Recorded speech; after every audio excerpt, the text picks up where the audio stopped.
Maayong hapon guys. So here is Americanang Bisaya. Nag-ano siya guys, nag-help siya kay daddy niya mag-work dito sa kanilang store soon. So nagunsa ka anak? Big reveal coming soon. Okay. Nagunsa ka anak? Unsa imong gihimo? Painting. Nag-painting, nag-help ka kay daddy Pintura ko. Nagpintura ka. Ganina ka nagpintura, wala mo klase? Naa. Kasayo ka nag-uli? Classy, however, wala teachers. Wala yung teacher. So wala mo klase?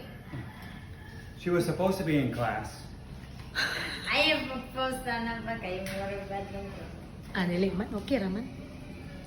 But Wala man mo yung teacher pud kahadi. That's okay. Oh, Wala na gud. Hurot na gud mo nga skin di sa store. Around lunch pa. Ha?